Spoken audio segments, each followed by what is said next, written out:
কি নাম তোমার? মেঘ। আচ্ছা, ওর নাম মেঘ। সাদা মেঘের মতন দেখতে, তাই আমি ওর নাম রেখেছি মেঘ। আমি বোধহয় তোমাকে চিনি। তোমার নাম জানো কি? মেহের। আমি যদি ভুল না হয়ে থাকি, আপনি মিস্টার সায়ান। ছোটবেলায় যখন দাদু বাড়িতে অনেক আসতাম তখন তোমাদের বাড়িতে যেতাম। তুমি অনেক বড় হয়ে গেছো।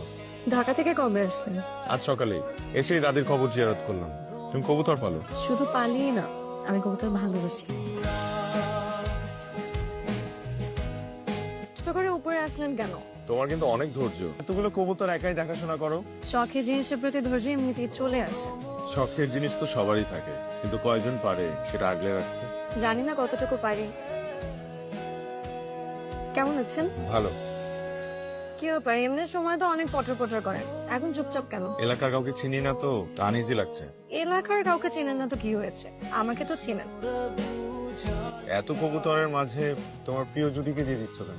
কারণ কাউকে কিছু উপহার দিলে সেরাটাই দিতে হয়। ওদের যদি কিছু হয় তাহলে কিন্তু আপনার খবর আছে। এক প্যাকেট সানবিম দেন। সিগারেট নাই এনে, দামি সিগারেট এলাকায় চলে না। কোনটা চলে সেটা দেন। আরে সিগারেট অনেক ভিতরে, আমার সিগারেট আনা দেবো না। মাতাল মোতাল লাগছে। বাসায় দে, যা খাইছো সব বাসায় দে। দিলি না তো সিগারেট, তোর দোকানে মুইতে ভাষা দিতেছে আমার বন্ধু।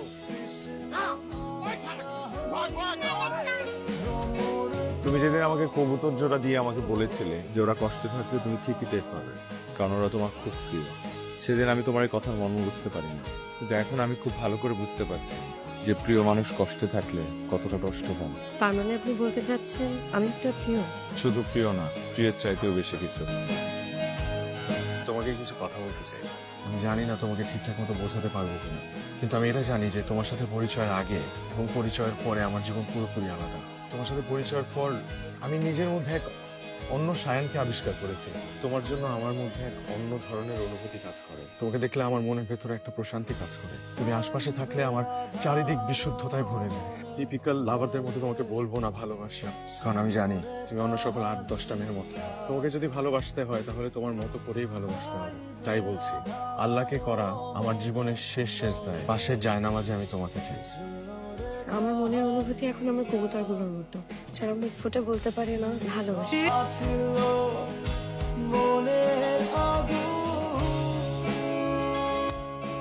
যতদূর জানি ছেলে হিসেবে খুব ভালো, আমাদের পছন্দ হয়েছে।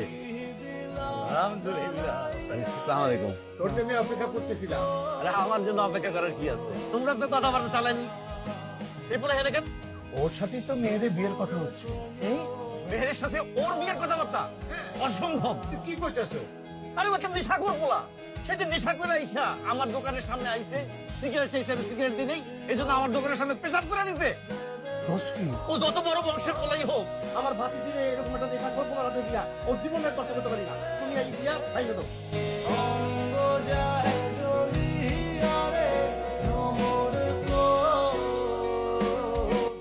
সামনে তুমি কই? মেহের তো বিয়ে হয়ে যাইতেছে, তুমি তাড়াতাড়ি বাড়িতে আসো ভাই।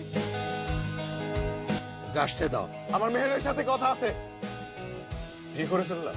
তোমার সাথে পরিচয় হওয়ার পর থেকে, তোমাকে ভালোবাসার পর থেকে আমি প্রতিনিয়ত নিজেকে শুদ্ধ করার চেষ্টা করেছি। গত 4টা মাস আমি নিজের সাথে ফাইট করেছি। আমি রিয়াবে নিজেকে ভর্তি হয়েছি শুধুমাত্র তোমাকে ভালোবাসি। অবশ্য বিয়ে তো করবাই, তুমি তো আমাকে ভালোই বাসো না। এই খবর আমি তোমাকে ভালোবাসি সায়ান, আর শুধু অপেক্ষা করেছি যে কবে তুমি আসবে আর আমি তোমাকে বলবো যে আমি তোমাকে কতটা ভালোবাসি।